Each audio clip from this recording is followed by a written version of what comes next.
nationale, Mesdames et Messieurs les présidents de commission, Monsieur le rapporteur général de la Commission des finances et du contrôle budgétaire élargi de la Commission, des lois de la décentralisation du travail et des droits humains, vous avez mes félicitations d'ailleurs pour votre brillant rapport. Monsieur le ministre des Finances et du Budget qui n'est pas là, Madame la secrétaire d'État auprès du Premier ministre, chargée des relations avec les institutions porte-parole du gouvernement, Mesdames et Messieurs les honorables députés, je voudrais vous remercier tout d'abord pour vos prières et encouragements et de l'attention particulière que vous avez portée à notre personne et à notre département. Je profite également de l'occasion pour remercier Monsieur le Président de la République, son Excellence Monsieur Bassirou Diomaye Diakhar Faye, pour sa confiance, ainsi que le Premier ministre Ousmane Sonko. Plusieurs questions ont été agitées et je salue la maturité démocratique de notre pays, parce que vous verrez peut-être sous d'autres cieux des démocraties qui se disent majeures et qui n'ont pas ce niveau de débat. Par quelque bord que vous puissiez vous trouver, j'ai pu remarquer que les débats ont été tenus dans la sérénité, dans le respect mutuel, avec des idées très profondes, également des préoccupations qu'on essaiera de résoudre dans le cadre de notre département, également des mots qui nous vont droit au cœur, je l'ai dit tout à l'heure. Elle n'est pas malheureusement encore là. Je voulais taquiner un peu ma consoeur Aïssata Tall Sall. J'étais très content de ses conseils, je l'ai dit tout à l'heure. Elle n'est pas malheureusement encore là. Je voulais l'intérieur. À l'époque, on ne parlait pas de ministre de l'Intérieur d'ailleurs, mais ministre de la Police, chez Napoléon.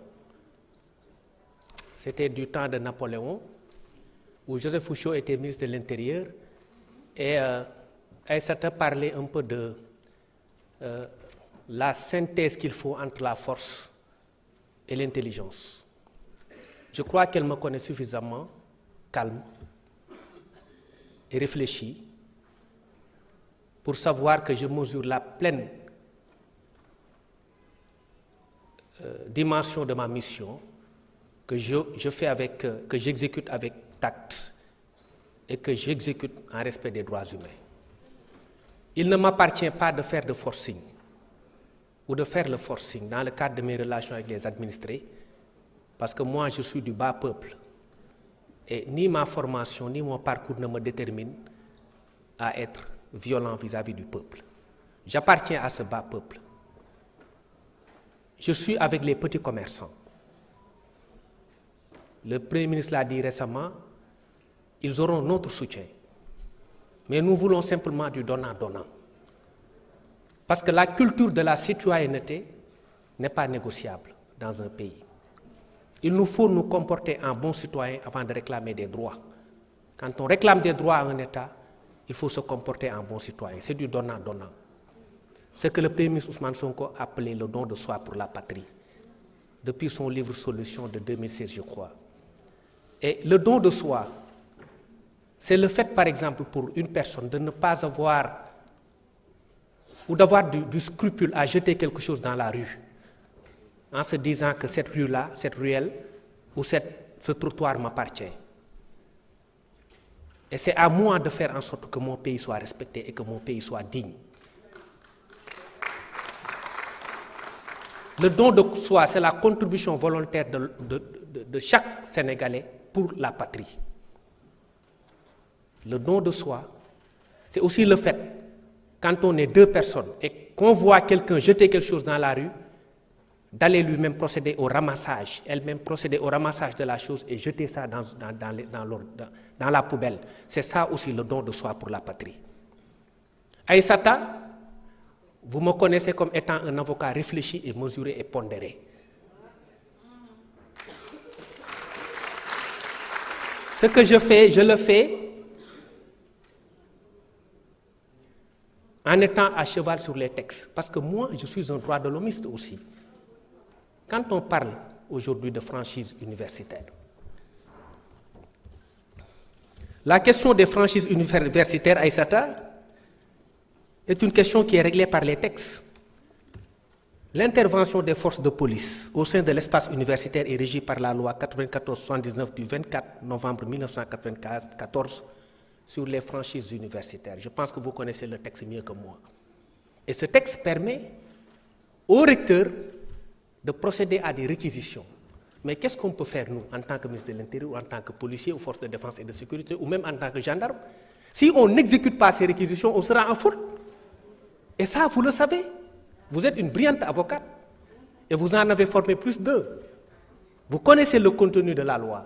Vous savez parfaitement que l'autorité ne peut pas ne pas se soumettre à la réquisition du recteur qui a des pouvoirs propres qu'il détient du fait de cette même loi du 24 novembre 1994 sur les franchises universitaires et qui ne nous laisse pas de choix. Parce que l'université aussi n'est pas une zone de non-droit.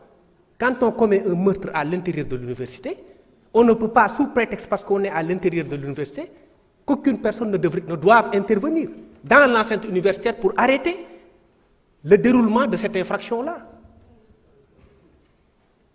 Attention, parce qu'il y a des choses qu'on peut sortir ici, mais qui peuvent demain se retourner contre nous. Parce qu'il faut qu'on reste à cheval sur les textes. Quand on est dans le confort ou sur le confort des textes, on est à l'aise dans ce qu'on fait. Parce que c'est la loi qui nous protège tous. Elle est de portée générale et impersonnelle. Tant qu'on est à cheval sur les textes, on est à l'aise de défendre nos positions. Maintenant, dans l'application, on peut voir comment gérer la situation. Et c'est le cas ici à l'université. Quand le recteur demande l'intervention des forces de défense et de sécurité, le policier qui refuse ou le ministre de l'Intérieur qui refuse est en faute. Nous, on ne peut pas être en faute vis-à-vis de la loi. Parce qu'on connaît la loi, on ne peut pas violer la loi.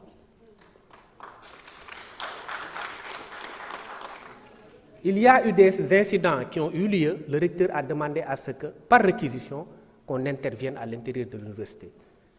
Et nous avons exécuté ces réquisitions-là. Par contre, les étudiants sont nos petits frères. Moi, je suis toujours étudiant parce que j'étudie toujours, je vais à la fac.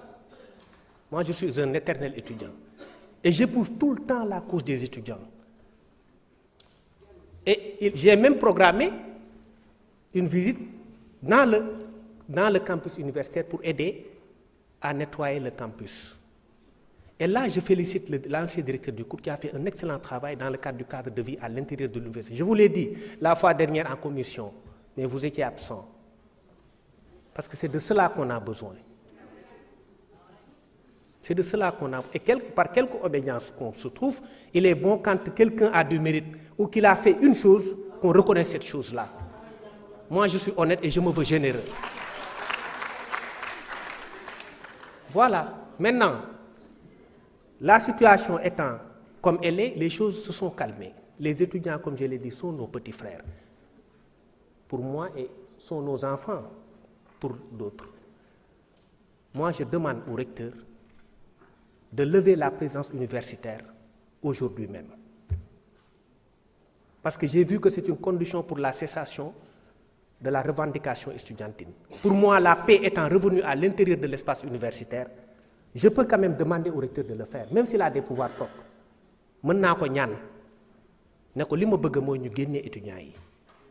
Et d'ailleurs, dans notre nouvelle doctrine du maintien de l'ordre, les choses ont changé. Parce que moi, tamit démb fi la ma fekk, et j'étais au cœur du combat.